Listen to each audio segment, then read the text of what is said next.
सभी को नमस्कार। मैं श्रीकांत प्रसाद एडवोकेट आप सभी का स्वागत करता हूं। और ये वीडियो अब सिर्फ सेंट्रल बैंक ऑफ इंडिया के बच्चों के लिए है जिन लोगों का कल honourable high court of Delhi में मैटर था, केस था। और सबसे पहले स्टार्ट करने से पहले सब लोगों को एक बहुत biggest big big bigger congratulations. क्योंकि इसलिए क्योंकि एक ऐसा केस जो एकदम असंभव था, जो कोर्ट के हाथों में नहीं था। फॉर एग्जाम्पल, हम लोगों का आप लोगों का जो क्वेश्चन था, डिमांड था कि आपकी अप्रेंटिसशिप की ट्रेनिंग करने के बाद 1 साल की, उसके बाद बैंक आपको कोई भी प्रेफरेंस नहीं देता है, ना जॉब में ना किसी चीज़ों में। तो ऐसे केस में ट्रेनिंग करके क्या फ़ायदा। और आईपीपीएस जो कि एक संस्थान है गवर्नमेंट ऑफ इंडिया की, जिसके थ्रू बैंक्स में क्लर्क की रिक्रूटमेंट्स होती है, उस वो जो एग्ज़ाम कंडक्ट करा रही है, जो उसने एग्जामिनेशन फॉर्म अभी रिलीज़ किया है, एग्ज़ाम भी हो चुका है उसमें, एंट्रेंस के लिए, उसमें मतलब सिलेक्शंस के लिए, क्लर्क्स के लिए ऑल नेशनलाइज 11 बैंक्स में, उसमें उनको आप लोगों को कोई कंसिडरेशन नहीं मिला है। तो इस पे इम्पोर्टेंट इशू डिस्प्यूट ये था, जो बहुत डिफिकल्ट टास्क था, क्योंकि रिजर्वेशन देना ये काम होता है किसी ऑर्गेनाइजेशन का, या फिर जो भी कंपनी है, जो भी सरकार का डिपार्टमेंट है उसका। जैसे कि इंडियन रेलवे में अगर 20% जो रिजर्वेशन दे रहा है वो अप्रेंटिस के बच्चों को, तो वो इंडियन रेलवे की पॉलिसी थी जिसके तहत वो मिल रहा है। लेकिन अब इतनी हमारी हार्डवर्क और डेडिकेशन और तुम लोग जितने थे, उसका इंस्पिरेशनल एनर्जी जो मुझे मिला, जिससे मैं इतना स्ट्रांगली काम कर पाया इस केस में। और परफेक्टली कल के दिन इतने हडल्स के बाद, इतनी मुश्किलों के बाद, जैसा कि वीडियो हियरिंग की प्रोसीडिंग्स की शायद अपलोड होगी, किसी ने डाली होगी, सुमन के पास है, डाल भी देना उस चीज को। देख सकते हैं कि कितने डिफिकल्टी के साथ ये केस डिसमिस होते होते होते होते होते इसको पॉजिटिव करवाया। फाइनली कोर्ट ने सेंट्रल बैंक ऑफ इंडिया को, फाइनेंस मिनिस्ट्री को, मिनिस्ट्री ऑफ स्किल डेवलपमेंट्स को, बीएफएसआई को एंड ब्रांचेस जो है सेंट्रल बैंक ऑफ इंडिया के across the country including Delhi, सभी को नोटिस जारी कर दिया है। और नोटिस जारी करने का मतलब ही होता है कि आपका केस एकदम जज को लगा कि फिट केस है, आपकी प्रेयर जो है, आपकी डिमांड जो है, एकदम जायज है, और उसी चीज के लिए वो नोटिस करते हैं। नोटिस कराना ही एक बहुत बड़ा टास्क होता है हाई कोर्ट और सुप्रीम कोर्ट के मैटर में फर्स्ट है। इसके बाद तो केस में ज्यादा डिफिकल्टीज नहीं होती, बिल्कुल नहीं होती, क्योंकि नोटिस का मतलब है कि आप सरकार को सीधा शो कॉज डाल रहे हो कि भाई ये चीज आप गलत कर रहे हो, इसके ऊपर आप जवाब दो कि ये क्यों कर रहे हो, कैसे कर रहे हो, और क्यों नहीं सही काम कर रहे हो। तो ये इसका मतलब होता है नोटिस। अब उसमें हमारी प्रेयर थी कि आप लोगों को रिजर्वेशन मिले, इसी पर्टिकुलर एडवर्टीजमेंट में जितना भी परसेंटेज का है आपको प्रेफरेंस मिले। और हमने उस एडवर्टीजमेंट पे स्टे भी मांगा था, जो कि बहुत बहस होने के बाद कोर्ट हर चीज से कन्विंस हुआ except one things, that is उसका कहना था कि प्रेफरेंस का मतलब जो है, जो जजमेंट हम लोग क्लेम कर रहे हैं, जिस बेसिस पे हमने केस बनाया स्ट्रांगली, और भी बहुत सारे इंक्लूडिंग रीजन है, but including this is the main important reason. तो इसमें प्रेफरेंस का मतलब कोर्ट समझ नहीं पा रहा है कि प्रेफरेंस का मतलब क्या है, कि आपको स्पेशल वैकेंसी क्रिएट करके दें या क्या दें, या आपको जब इंटरव्यू होगा, चाहे जो भी चीजें होंगी, उसमें आपको मेरिट दें, मतलब प्रेफरेंस दें।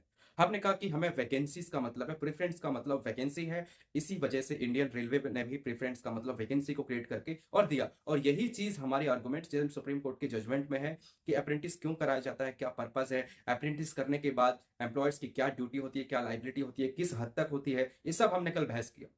और इन्हीं की सबकी मेहनत के बाद आप लोगों की और मेरी मेहनत को एक पॉजिटिव रंग मिला, और हमारा एक 90% जो काम होता है first day court of hearing में नोटिस करवाना, वो सक्सेसफुली डन हो गया। नाउ इस चीज पे फंस गए हम लोग। हम नहीं फंसे, कोर्ट भी इस चीज को कंसीडर करने लगा कि प्रेफरेंस का मतलब वैकेंसी नहीं क्या है कि नहीं है। और इसी चीज को लेकर के स्टे अगर रिक्रूटमेंट प्रोसेस पे कल हो जाता, तो कोर्ट का कहना था कि 5-6 लाख 10 लाख जितने लोगों ने भी फॉर्म भरा है वो सब अफेक्ट होंगे। तो इसीलिए हम सेंट्रल बैंक को, मिनिस्ट्री ऑफ फाइनेंस को और सभी को स्टे एप्लीकेशन पे भी नोटिस डालते हैं कि क्यों आपका रिक्रूटमेंट प्रोसेस ना रोका जाए। इसके ऊपर भी उन्होंने स्पेसिफिकली नोटिस डाला है, और उसको 15 से 20 दिन के अंदर उसका रिप्लाई मांग के उसके ऊपर बहस। लेकिन हमारा इंपॉर्टेंट इशू, हमने सब चीज आर्ग्यू किया, किसी की एज क्रॉस हो रही है, वो बाद में एलिजिबल नहीं होगा, ये वो सब चीज पे। अब क्योंकि हमारे पास एक स्ट्रॉन्ग चीज हो गया है, हाई कोर्ट से हमें ऑलमोस्ट इतना चीज मिल चुका है हमारा, अब इस पे रिप्लाई फाइल होगा सेंट्रल गवर्नमेंट का, सेंट्रल बैंक का, और इस पे बहस होगी। सबसे इंपॉर्टेंट कल की चीज हियरिंग की, कि यूनियन ऑफ इंडिया के पास, मिनिस्ट्री ऑफ फाइनेंस या सेंट्रल बैंक ऑफ इंडिया के पास हमारे पिटिशंस के जो तोड़ हैं, जिसके बेसिस पे ये पिटिशन खड़ा हुआ, उनका इनके पास कोई भी तोड़ नहीं, एक भी नहीं है। ये एक जजमेंट लेकर के यूनियन आई थी, वो जजमेंट भी इसमें एप्लीकेबल नहीं है, क्योंकि हमारी प्रेयर कुछ और है, उस जजमेंट में इश्यू कुछ और था, इसमें कुछ इश्यू और है। और मैं आप लोगों से रिक्वेस्ट करना चाहता हूं कि जो एनएपीएस का मैटर है, जिसको हमने अभी फाइल तो किया था बट सुनवाई नहीं कराई हाई कोर्ट में, उसकी वजह यह है कि हम चाह रहे थे कि इसमें पहले हो जाए अच्छा, उसके बाद हम उस पे और डिसीजन अच्छी तरीके थोड़ा डीप लेंगे। तो उसमें यही निकल के आया कि अब हम लोग ये कंटेम्प्ट पिटीशन सुप्रीम कोर्ट में फाइल करने जा रहे हैं। इस जजमेंट का जो नॉन कंप्लायंस हुआ है यूपीएसआरटीसी का, और क्योंकि अब हम लोग स्ट्रांग हैं, हमारे पास हाई कोर्ट से रिलीफ मिल चुका है एनएटीएस के केस में, तो अब हम लोग सिक्योर हैं, सुरक्षित हैं, और इसको सुरक्षित करके हम सुप्रीम कोर्ट दूसरे जुरिस्डिक्शन कंटेम्प्ट में जा रहे हैं।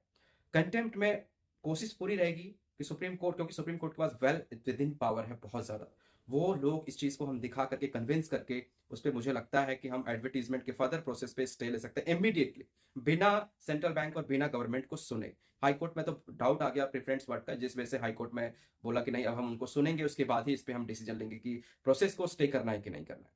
बट हाँ, जो भी डिसीजन होता है कोर्ट्स का, वो subject to outcome of the petition. मतलब मान लो कि बैंक ने एग्जाम करा दिया, रिक्रूटमेंट करा लिया, सब कुछ करा लिया, फिर भी कोर्ट से कल को हमारे फेवर में ऑर्डर होता है, तो सारे को क्वेश्चन करके और दोबारा से फ्रेश होगा। ये लॉ है, ये रूल है।